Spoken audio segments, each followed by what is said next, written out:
Good afternoon, everybody. Good to see you all. The thoughts and prayers of the entire White House remain with all of the Catholics around the world who are mourning the death of Pope Francis. Pope Francis touched millions of lives and dedicated his life to serving the Catholic Church.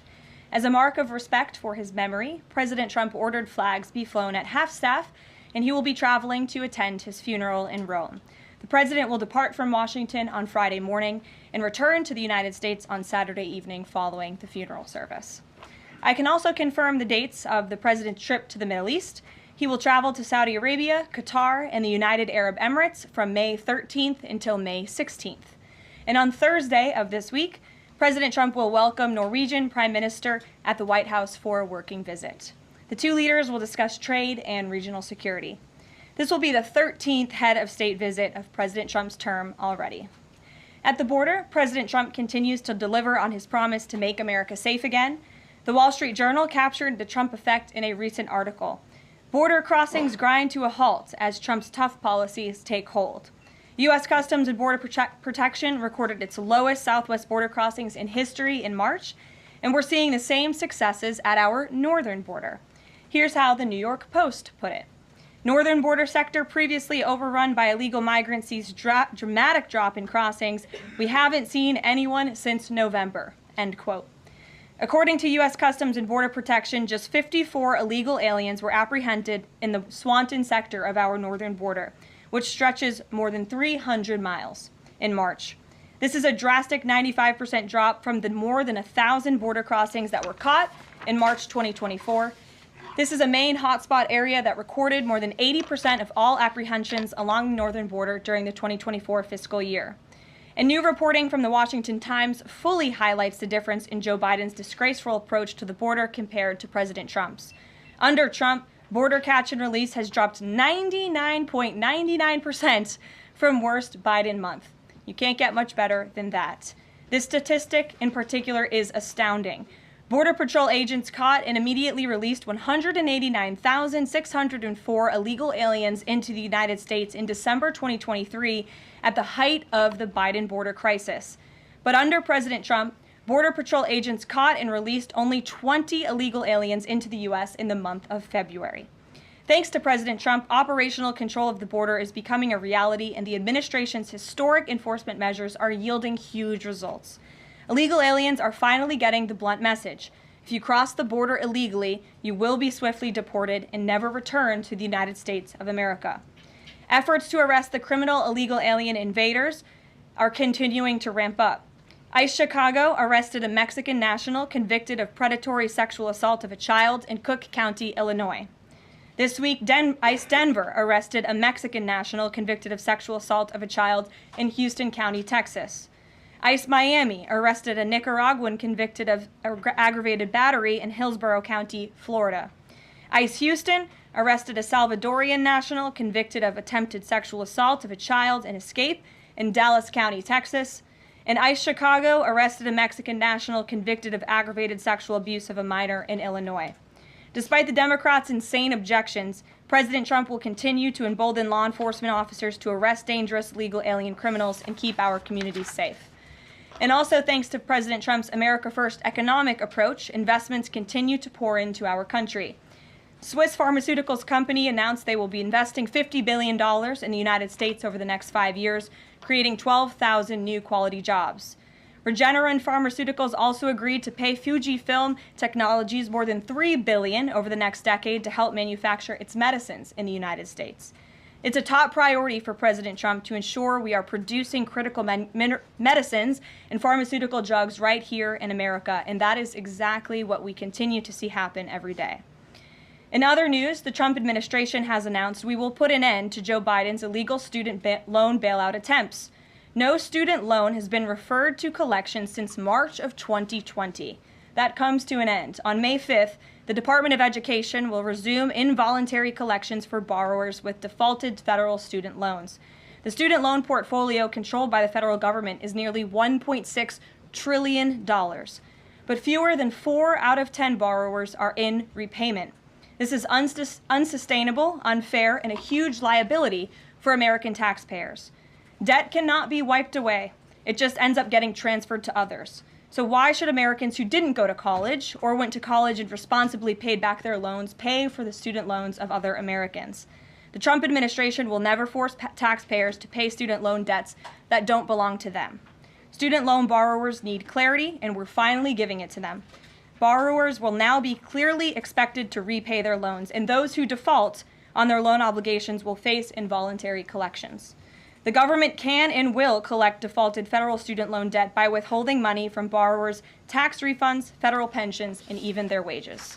America is $36 trillion in debt. We must get our fiscal house in order and restore common sense to our country. If you take out a loan, you have to pay it back. It's very simple. President Trump will not kick the can down the road anymore. Before we open it up to questions today, I want to commend our pool photographer who is in the room with us today. ABC News photojournalist Melissa Young is retiring after 44 incredible years on the job, covering here at the White House.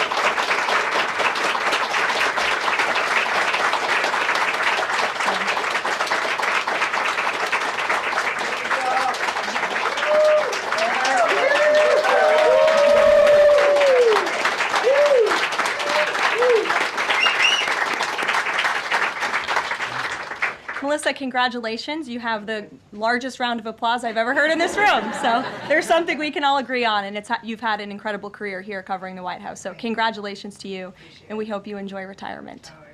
I'm sure you will. And everybody else in the room will be very jealous of you as you're enjoying your rest.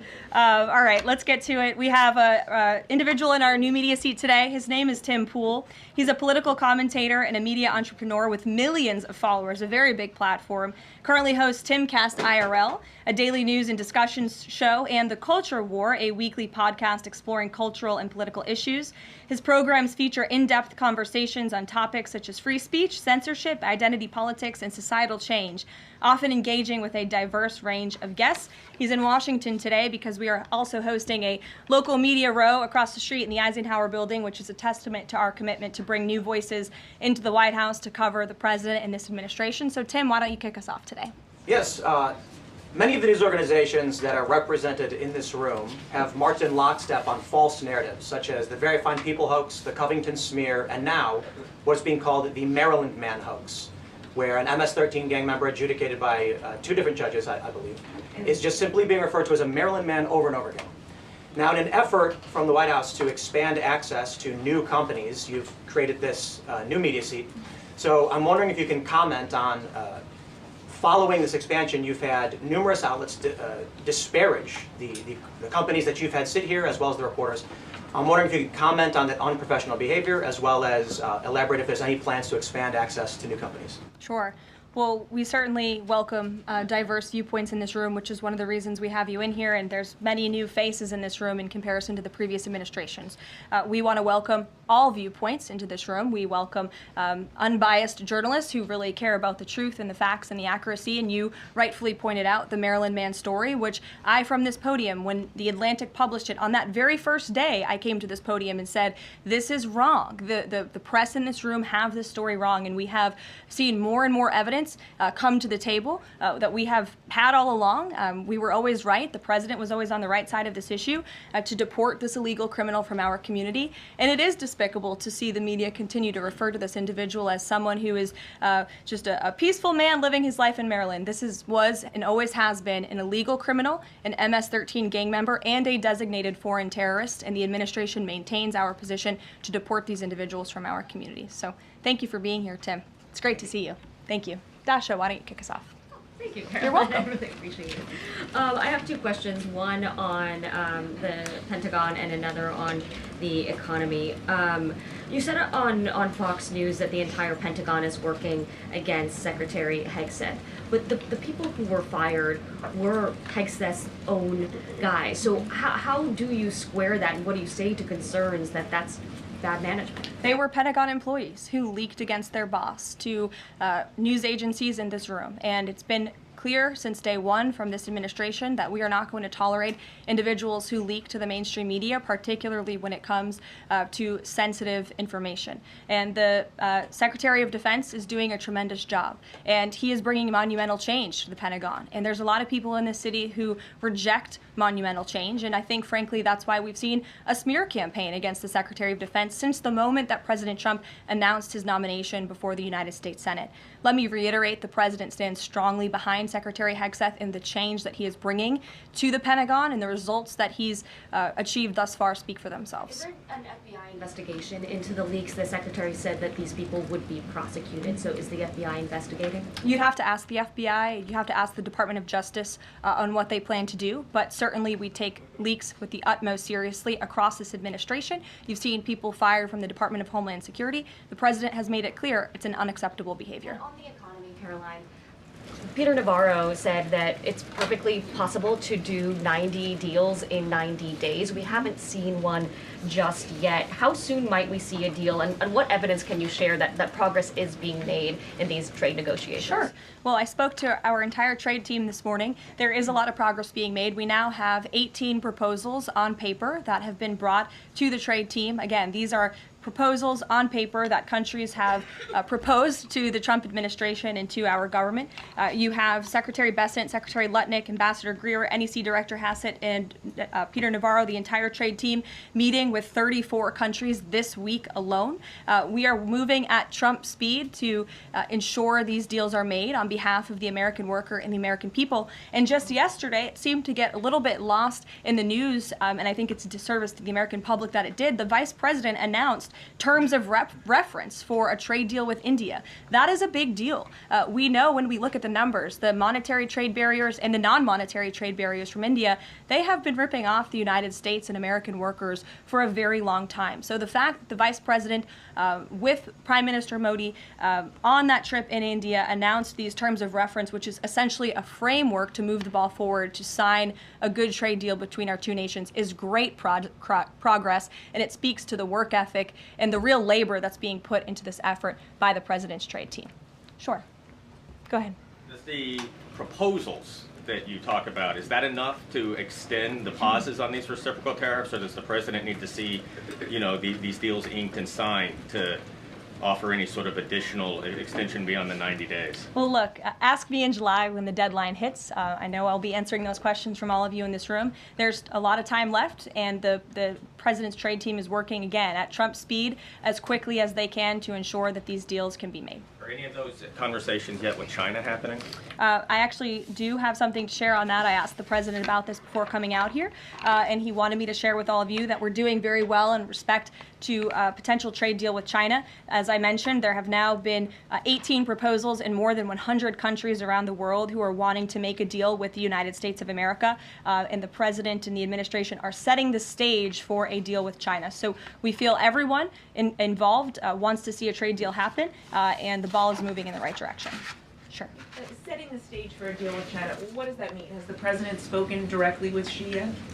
I don't have anything to read out on a direct talk between the President and President Xi, but we will continue to keep you updated. And Secretary Bessent reportedly today told investors that this trade standoff with China he expects will be de-escalating soon because, as he described it, reportedly the situation is unsustainable. Is the President considering taking steps to de-escalate the situation with China? Again, I just read you words directly from the President of the United States. Those are moments ago. That's where his head is at right now. Karoline. Sure. Caroline, I had two questions, one on immigration and one on China. First on immigration. Roughly how many illegal immigrants and aliens do we have in our country, and how many does the administration plan on deporting? Sure. Well, you'd have to ask the Department of Homeland Security for a specific number, but we suspect it's definitely in the millions, perhaps upwards of 20 million people that were allowed into the country illegally by the previous administration. And the President and his team are focused on deporting as many as we possibly can, and they are moving as quickly as possible. The President's team has made it clear we need more funding from Congress to do more. We need more ICE agents out on the ground doing this very important work. And we also need rogue district court judges to stop acting as judicial activists, trying to block the administration from deporting illegal criminals from our nation's interior. The American public elected the president to do this, and he's following through with that promise. And we have over 250,000 Chinese nationals in our country right now on student visas. Does the administration believe there's any national security concern when it comes to those over 250,000 Chinese nationals in our country? Well, as you know, when it comes to foreign visas, the Secretary of State has the right to revoke visas of those who we feel are acting in an adversarial way to our foreign policy interests here in the United States. He has that authority according to the Immigration and Nationality Act. So I would defer you to the State Department for any individual case, but they are looking at individuals who are given the privilege of being on a visa in our country, and if they are acting, again, adversarial to our foreign policy interests, their visa can be revoked, and they should be aware of that. Sure, go ahead. Yes, I'm calling on you. Thank you, Caroline. You're welcome. Over the last few weeks, several countries have warned their citizens about travel to the U.S., and the Department of Commerce's own stats know that from a lot of countries, the number of visitors is falling. Does the White House have any message for people that might be reconsidering business or tourism travel to the U.S.? Where did you see that report? With the statistics coming from the Department of Commerce. Said what? It's hard to hear you. Sorry. That visitors from a lot of countries have fallen in the last 3 months. I'd have to look at that report to comment on the merits of it. I think most people around the world recognize the United States of America is a great place to do business. It's a beautiful place to visit, and they should certainly come here because it's a much safer country than it was 4 years ago under the previous president. Libby, good to see you. A question about this upcoming announcement from HHS to ban food dyes. During the first week of the administration, the FDA announced that it's pulling its plan to ban menthol cigarettes. So 2 questions for you. How do you square a ban on menthol cigarettes being pulled and then announcing this ban on food dyes? And then how does the president feel about this upcoming ban that RFK is going to announce? Sure. Well, look, the Secretary of Health and Human Services, the president nominated him because he trusts him to make this country healthy again. It's not just a slogan. It really is a movement that has broken ground across the country. There's millions of people who believe in RFK Jr., Secretary Kennedy, and what he's doing. I don't want to get ahead of HHS with this historic announcement later and the details of it, but obviously the Secretary feels that he has reason and evidence to announce the ban on artificial dyes later, and I'll let him speak to that this afternoon. Phil. The president started the process of reclassifying more than 50,000 federal employees as Schedule F. We've already seen him march through a number of government agencies. I'm curious, should we expect mass firings, or is this a case-by-case approach, a scalpel or a sledgehammer? Well, look, as you saw on Friday, the president put out a statement about it. The Office of Personnel Management reclassified workers. They're now called scheduled policy/career. And all the president is trying to do is ensure that federal workers are being held accountable for corrupt behavior. If they are engaging in corruption as a government worker, they should no longer have their job. I think that's pretty common sense. He also believes that bureaucrats should be acting in accordance to the will of the American public, who duly elected this president. Not just this president, but all future presidents. If you work for the government, you should be adhering to the will of the American public and advancing the administration's goals and interests. And if you are not doing that, then you should go find another job whose interests you align with. So as for specific firings, I would defer you to the specific agencies, but the president in this move and Office of Personnel Management, it will make it easier to get rid of rogue bureaucrats who are engaging in corruption. And then another quick question about Sure. Google, real quick. A federal court ruled last Thursday that Google's dominance of online advertising and ad tech markets violated U.S. antitrust laws. I know the president has spoken to a number of folks in big tech, and Google's CEO was even at his inauguration. I'm curious, what is the president's reaction to that court ruling? I'll have to ask him, and I'll get back to you, Phil. Thank you, Caroline. You're welcome. John. Thanks a lot, Caroline. Some economic questions for you. Kevin Hassett has been a key economic advisor to the president in both of his terms. In 2022... And he still is. And he still is. He was just in my office. Absolutely. In 2022, he said that the independence of the Fed is super important. That's a direct quote. Is that something that the president subscribes to? Does he still believe in the independence of the Federal Reserve? Well, look, I think the president has made his position on the Fed and on Powell quite clear.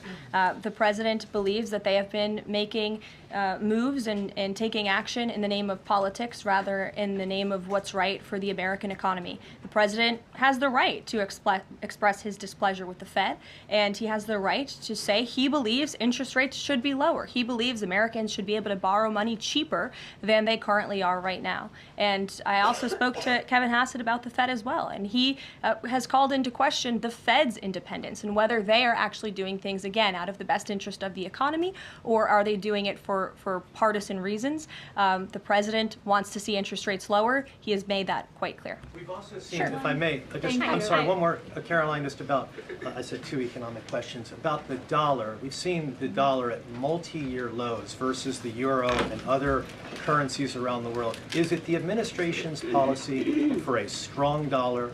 How does it view the dollar versus other currencies around the world? The president wants to see the dollar remain as the world's reserve currency for our long-term fiscal stability and our economic growth. He's been quite clear about that. Sure. 2 questions. And then to the woman behind you, who I haven't seen before, welcome. Go ahead, Mary.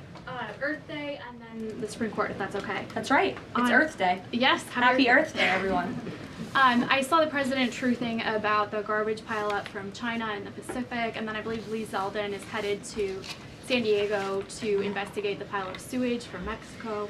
Can you speak to what the White House has planned for Earth Day and anything in that arena? Sure. I do have points from the EPA. Administrator Zeldin's doing a fantastic job, and they are always sharing their accomplishments with the White House, which we very much appreciate. He will be traveling, I believe he's in California today, for sewage situation. Here you go. Administrator Zeldin met with his Mexican counterpart to discuss steps Mexico needs to take to ensure the water entering the United States is clean and safe. And he's holding a press conference in San Diego today with elected officials and local stakeholders on the Tijuana River sewage crisis. I would also add from the president himself, he has always maintained he wants America to have the cleanest air and the cleanest water. And we want to do what's right for our environment and for our earth. And a lot of that is making sure that we have clean and sustainable energy, and we know that we produce natural gas cleaner and more efficiently than any country in this world, and the president wants to see that continue. Thank you. And then on the Supreme Court, I know the court is hearing a case dealing with parents who don't want their kids having to read gender ideology books in schools. Can you comment on that case and what the Trump administration hopes to see come from that? Sure. We hope the Supreme Court will do the right thing, and the president has been very clear. He stands on the side of parental rights, and he believes strongly that parents should have a greater say in their children's education and the content, if you will, that children are being exposed to in our public school system. Sure. Go ahead. Caroline, thank you. Hi. I'm Karoline Leavitt with World News Group. The administration ended some temporary protections for Afghans, including several hundred Christians who have been punished by the Taliban. Is the president considering any exceptions for Afghans who could face death or torture if they return to their home country? So let's just be clear about one thing. We didn't end that proactively. It expired, and it's because the previous administration illegally paroled millions of people, or hundreds of thousands of people, I'm sorry, into the country, and then gave them temporary protective status, which again is a temporary status. It's not a permanent status in this country. And if there are individuals here who came in through the Biden administration who want to claim asylum, there is a legal process to do that, and those cases will be adjudicated by a judge on a case-by-case basis. We have a legal immigration process in this country for a reason, and all this administration is trying to do is effectuate that. Reagan.